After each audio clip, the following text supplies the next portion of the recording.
مسلمانوں کے دوسرے خلیفہ حضرت فاروق اعظم رضی اللہ تعالی عنہ کے دور مبارک کی بات ہے۔ ایک نوجوان بہت متقی پرہیزگار تھا۔ حضرت عمر رضی اللہ تعالیٰ عنہ بھی اس کی عبادت گزاری دیکھ کر حیران ہوا کرتے تھے۔ وہ نوجوان جب عشاء کی نماز پڑھ کر گھر جاتا تو راستے میں ایک خوبصورت عورت اسے اپنی طرف بلاتی، لیکن وہ نیک طبیعت نوجوان اس کی طرف بالکل توجہ نہ کرتا، نگاہیں نیچی کیے وہاں سے گزر جایا کرتا تھا۔ ایک دن جب وہ گزر رہا تھا، عورت نے اسے اپنی طرف بلایا تو وہ نوجوان بھی اس کی طرف مائل ہو ہی گیا، لیکن جیسے ہی عورت کے قریب پہنچا تو اسے اللہ پاک کا یہ فرمان یاد آ گیا۔ پارہ نمبر 9 سورہ اعراف آیت نمبر 201، ترجمہ کنز العرفان۔ بے شک پرہیزگاروں کو جب شیطان کی طرف سے کوئی خیال آتا ہے تو وہ فوراً حکم خدا یاد کرتے ہیں، پھر اسی وقت ان کی آنکھیں کھل جاتی ہیں۔ اللہ اللہ اللہ اللہ، کیا فرمان ہے! بے شک پرہیزگاروں کو جب شیطان کی طرف سے کوئی خیال آتا ہے تو وہ فوراً حکم خدا یاد کرتے ہیں، پھر اسی وقت ان کی آنکھیں کھل جاتی ہیں۔ اس آیت کریمہ کے یاد آتے ہی اس کے دل پر اللہ پاک کے خوف کا غلبہ ہوا، اور ایسا خوف غالب آیا کہ بے ہوش ہو کر زمین پر گر پڑا۔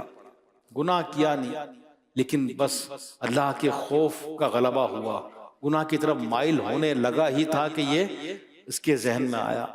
جب بہت دیر تک گھر نہ پہنچا تو اس کا بوڑھا باپ تلاش کرتے ہوئے وہاں پہنچا، اسے اٹھا کر گھر لے گیا۔ جب نوجوان کو ہوش آیا تو اس نے اپنے والد صاحب کو سارا واقعہ سنایا۔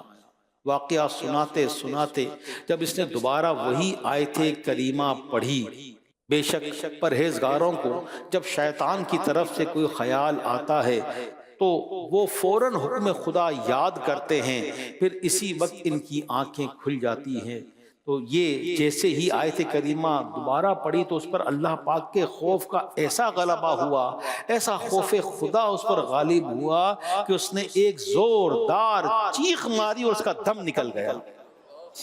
اللہ اللہ اللہ، کیسا خوف خدا ہوتا تھا ان کا۔ رات ہی کو غسل و کفن کا انتظام کر کے اسے دفن کر دیا گیا۔ صبح کو جب فاروق اعظم رضی اللہ تعالی عنہ کو تمام واقعہ معلوم ہوا تو آپ رضی اللہ تعالی عنہ اس نوجوان کی قبر پر تشریف لائے اور یہ آیت کریمہ پڑھی، وَلِمَنْ خَافَ مَقَامَ رَبِّهِ جَنَّتَانِ، اور جو اپنے رب کے حضور کھڑے ہونے سے ڈرے اس کے لیے 2 جنتیں ہیں۔ قبر میں سے اس نوجوان نے جواب دیتے ہوئے کہا، یا امیر المؤمنین، بے شک میرے رب کا وعدہ سچا ہے، بے شک میرے رب نے مجھے 2 جنتیں عطا فرمائی ہیں۔ سبحان اللہ سبحان اللہ، کیسا پیارا انعام! ہمیں بھی یہ وصف اپنانا چاہیے۔ اللہ کے نیک بندوں کی خوف خدا کی کیفیت تو دیکھیے، یہ نیکیاں کرتے ہیں پھر بھی روتے ہیں، تقوی، پرہیزگاری، شب بیداریاں، گناہوں سے بچتے ہیں پھر بھی روتے ہیں،